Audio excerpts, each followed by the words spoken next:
Today, I wanted to talk to you about certain types of photos that you can take today that'll make you look like a professional, even if you're just starting out. Now, these photos take very little time and setup to do, and the results you get from them are truly amazing.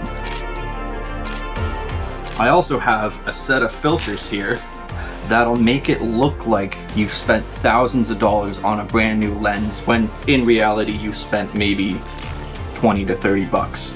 But we'll talk about that later in the video. And these photos are fantastic because they're like a cheat code.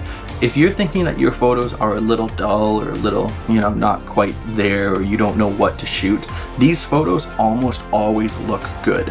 And they're a good way to build confidence and inspire you to keep going and keep shooting. So without further ado, let's jump into the first one. But the first photo I wanted to talk about only requires a bird feeder. Now, here's the thing. Wildlife photography is so much fun and it's fantastic to do, but a lot of the times you can go out to your local woodland or go for a hike and just not see any wildlife whatsoever. No birds, no nothing. But if you get a bird feeder and you set that up directly outside of your window, fill it daily, the birds will come to you and other animals. Like I had a groundhog show up the other day. There was a muskrat and tons of birds. Tons of different types of birds. And I can just sit there, drink my coffee, and shoot the birds with any sort of lens that I have. I could do a 50mm lens, I could do an 80mm lens, I could do a 200mm lens. Doesn't matter because the bird feeder is right out the window and the birds get so comfortable coming to the window that they don't even notice you anymore. So you can get right up close to them and shoot off all these photos. Now try to center the bird directly in the middle of the photo, or if you can get closer, get closer. Get as much detail as possible. Because the thing is, these types of photos are not photos that you generally see online unless you have an amazingly long wildlife lens, like a 1000mm or 1200mm. People aren't used to seeing these birds super up close, and if you're just posting these on Instagram or whatever, people will start to think that you're a professional bird photographer. Now, a bird feeder is really only going to set you back like $5. Go to your Dollarama or your Dollar Tree. I don't know what's in the States, but you go there, pick up a bird feeder, pick up some seeds, load that up, and then just wait and you'll get some amazing shots. Just put your bird directly in center frame. That's the easiest composition for bird photography, and you can get some amazing shots.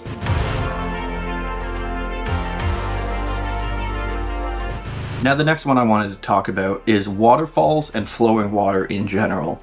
Now, this look is super easy to achieve. It's a bit more technical than anything else, but once you learn how to do it, you can get some really cool looking, unique shots. I think it works best on waterfalls because waterfalls, you can just look at the waterfall, put it directly in the center and shoot off a photo and make the water look smooth. But you can use any sort of flowing water, streams, creeks, little water running off curbs or anything. You can get creative with it, but waterfalls are the easiest ones to shoot for this sort of thing. So once you find a composition that you like, you'll want to set up your camera on a tripod or a rock or a stick. Just make sure it doesn't move when you go to take the picture. So for this effect to work best, once you have your camera set up in a stable position, you'll want to put on a 2-second timer or have a remote shutter. Basically, you want to minimize vibrations in the camera because your shutter is going to be open for a lot longer, so any little movement in your camera can throw off the shot. Another thing that'll help greatly with this is a neutral density filter. That's an ND filter for short. It's basically a welding helmet for the front of your lens. It lets less light in, which means you can open up your shutter for longer. But if you do not have one of those, then you'll want to wait for a cloudy day or shoot in the shade if possible. And you'll want to put your camera at around f/22. Basically, we want to minimize how much light comes into the camera. Now, once you've done that, you'll want to mess around with your shutter speed.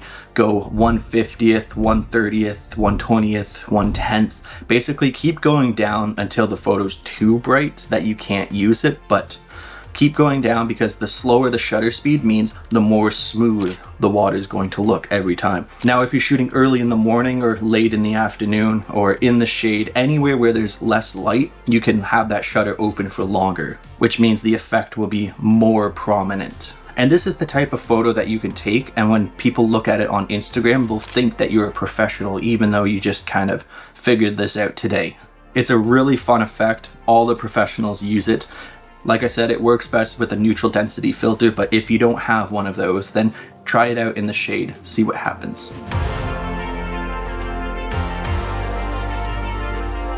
Now, the filters that I mentioned earlier, these ones are Ultimax.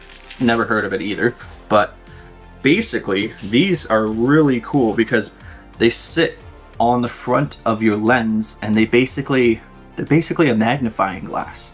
So you can take any sort of lens that you have and make it into a macro lens, and you can get some really cool shots like these.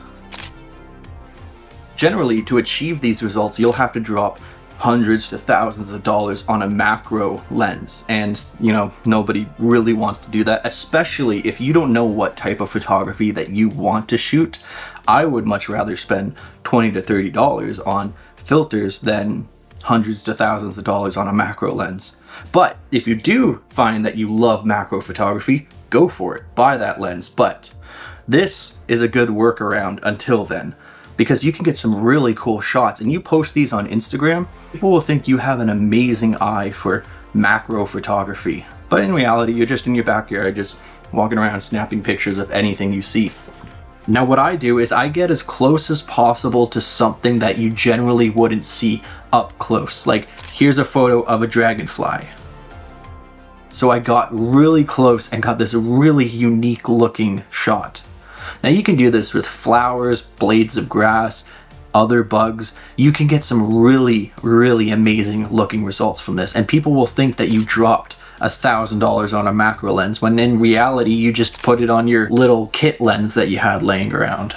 Alright, I think that's it for today's video. If you guys enjoyed this video, subscribe. I'd love to see you guys back here hanging out in another video. That's it. That's all I got for you. Peace.